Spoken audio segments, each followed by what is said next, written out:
Hi everyone, welcome back to another episode of Cooking on Wheels.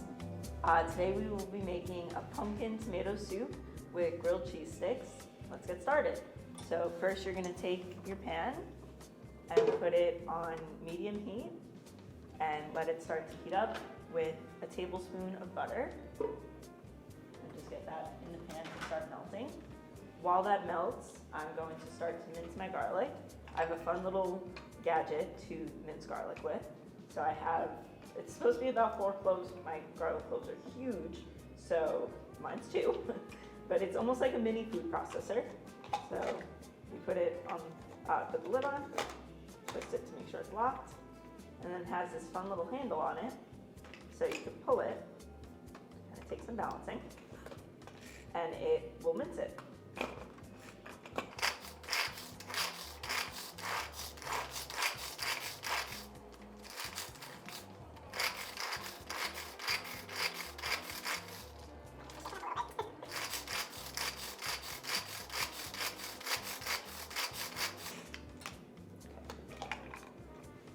Perfect, it's all chopped up, and we'll be able to put that in once the butter is all melted.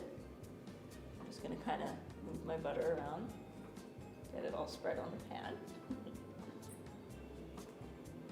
Okay, and then once that happens, you can go ahead and put your minced garlic in.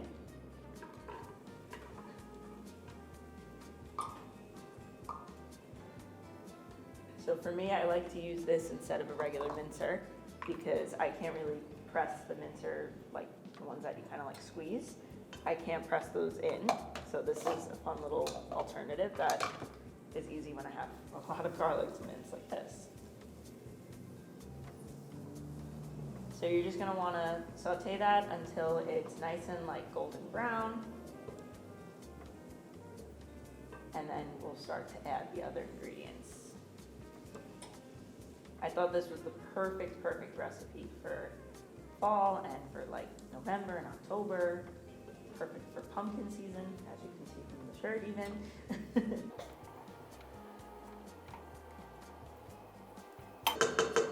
While that continues to brown, I'm just gonna get a little bit of red pepper, just a pinch just for some spice, but not too much if you don't like spicy food. I'm going to do a pinch of nutmeg for some really warm flavor. Nutmeg's super strong, so you want to make sure not to overload it with that. Sorry. Okay. And then about a teaspoon or so of basil. You could use fresh or dried. I just have dried on hand, so that's not using. And then I have a couple of fresh sage leaves that I'm just going to rip up, and the same thing, just kind of put them in there. Probably about 2 or so leaves that I would be using. And you're just going to want to mix that up with the garlic, get it all nice and toasted, and start to smell really good then too, because it's all these really warm spices.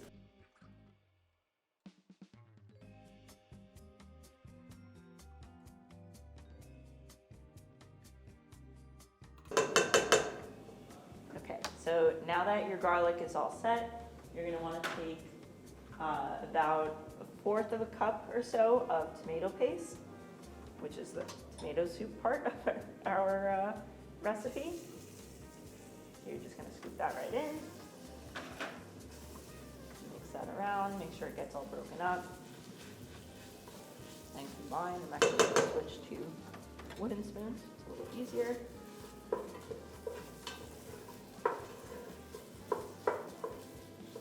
And you want to kind of get the tomato paste almost like toasted.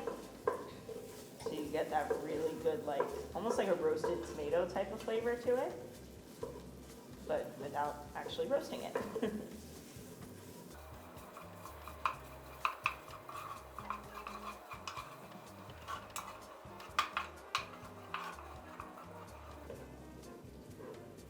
Okay, so after about 30 seconds to a minute for take, you just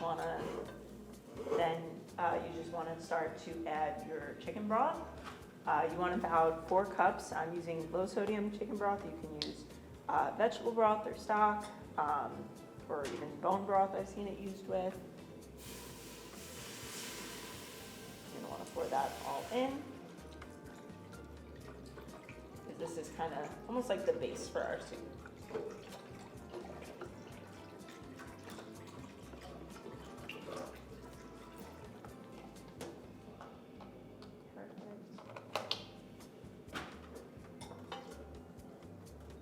Stir that all together and make sure all that tomato paste gets nice and broken up.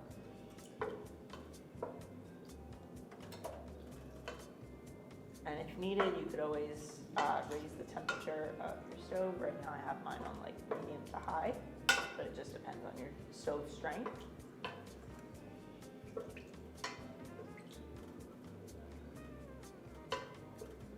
you want to mix it all together like this.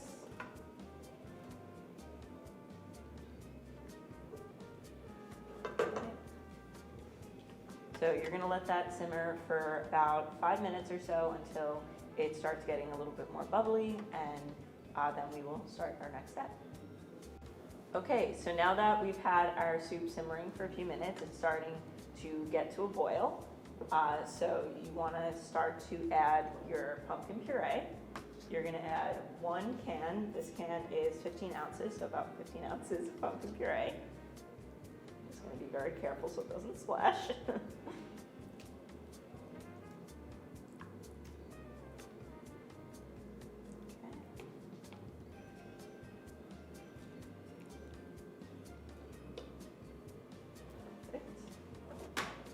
There. And then again, you're going to start to mix it around and just break up all that pumpkin. So while the pumpkin starts to kind of break down and like soften like this, we're also going to add a little bit of kind of my secret ingredient here. We're going to add about a tablespoon or so of mascarpone cheese, which is super, super creamy. It's great for any kind of like pureed soups like this. And it adds like a really rich flavor.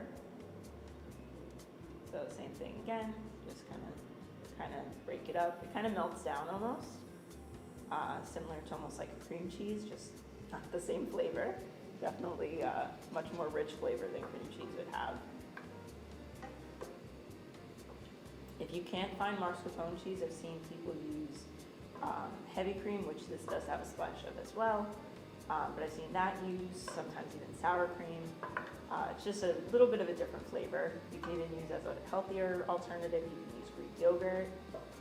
I've never tried it with Greek yogurt personally, but I have seen that used as a substitute. So definitely try it out and let me know how it comes out for that.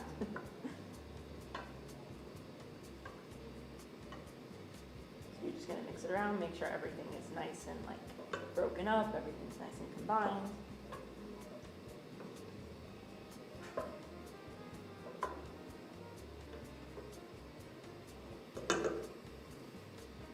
So then you're going to add kind of our finishing touch to the soup is just a small splash, maybe only about, let's say 2 to 3 tablespoons of heavy cream. And this one's kind of optional. It's more so if you just want that like extra creaminess to it. But it's definitely not necessary if you don't want it. And then you're also going to add a pinch of salt and a pinch of pepper. Make sure not to go too heavy on the salt, just because there is already a lot of salt from the chicken broth and all that. You're just going to get that nice stir.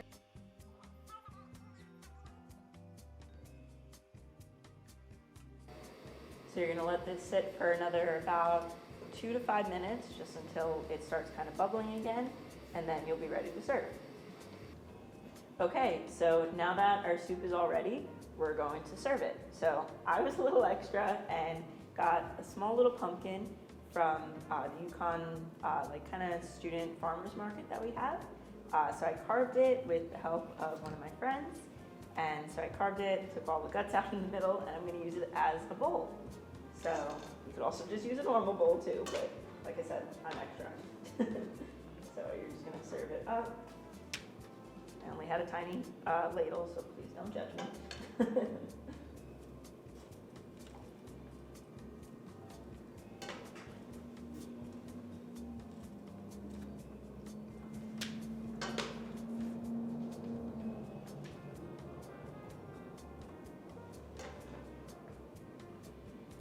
a little tip for anyone with like limited hand function, I kind of weave my fingers around the spoon like this because I can't grip it like, I don't know, like normal like that.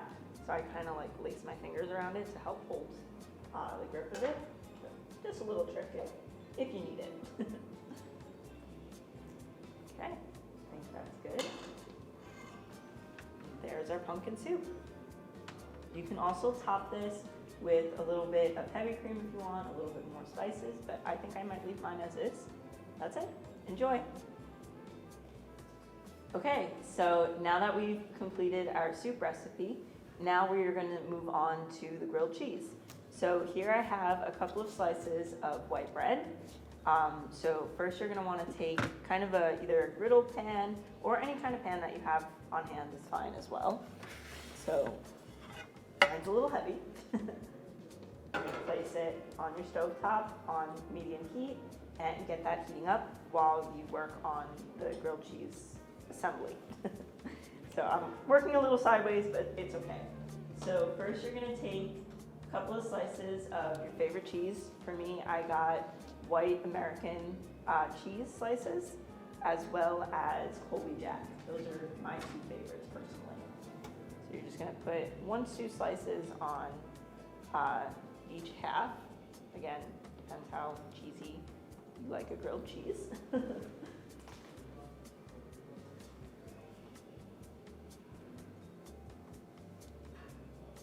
And you can use any cheese that you like. You can use Swiss cheese or like cheddar or American. Like I said, it doesn't really matter. Whatever you like.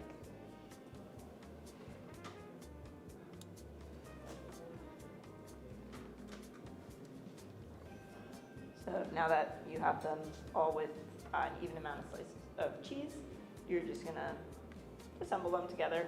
Pretty self-explanatory, just a grilled cheese, nothing too exciting. Put them together, smash them down, make sure they stay nice and sealed.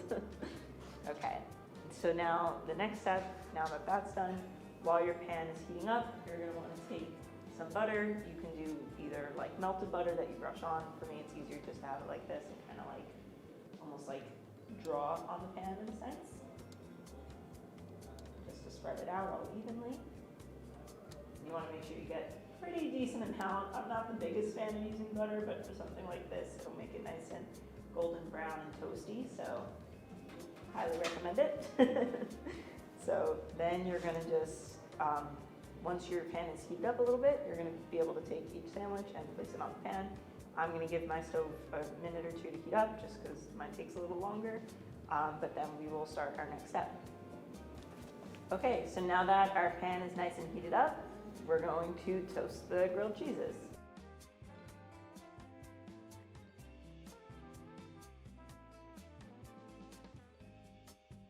Okay, so now we're just gonna let them toast and get nice and golden brown and make the cheese all nice and melted and gooey, and yep, then we will flip them and that'll be it. Okay, so now that they're nice and toasted, we are going to flip them. Let's see if they're nice and golden brown.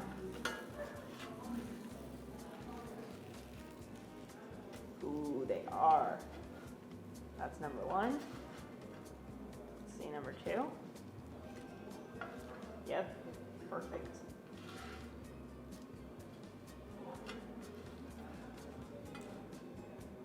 They're looking awesome. So you're just gonna do the same thing basically to the other side, wait for it to get nice and crispy, and then we will be able to cut them up and serve. Okay, now that they're getting nice and gooey and golden brown, we're gonna check them and see if they're ready to flip, and then we can cut them. Let's see.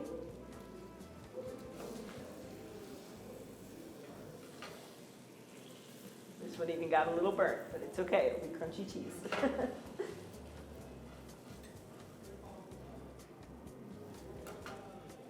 Perfect. Maybe a little burnt, but that's okay. They're extra crispy then. Take this some of them look like that. They look awesome though. So we're gonna take them off the heat and put them on the cutting board.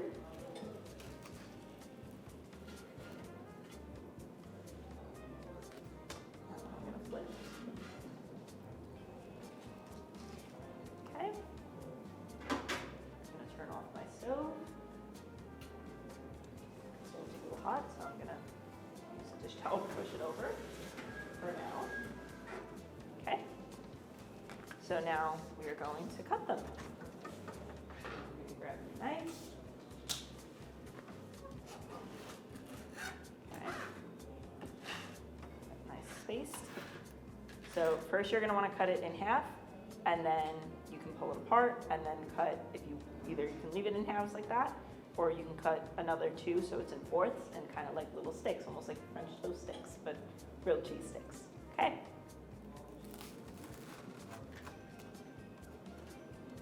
So nice and crunchy. So gooey too. We're gonna cut one more time. Let's see. It'll stay even, a little too gooey. Okay, got two. Ooh, it's overflowing with cheese.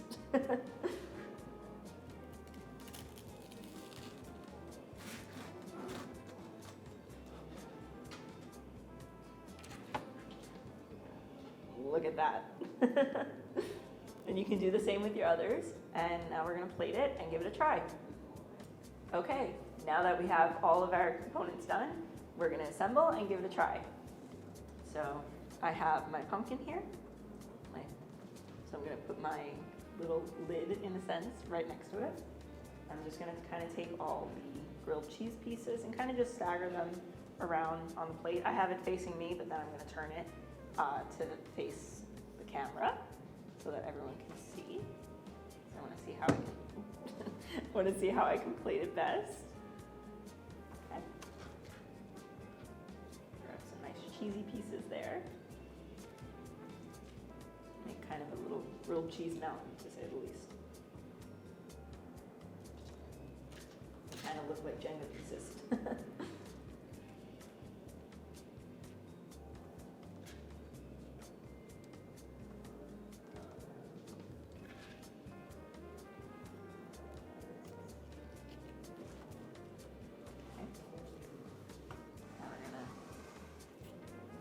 In, have a look. And that's it.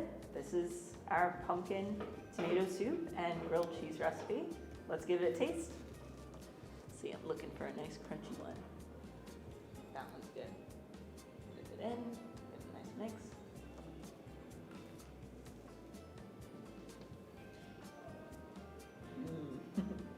It's so good. I hope you guys enjoy, and please try this recipe. And make sure to check out the next episode of Cooking on Wheels. Bye.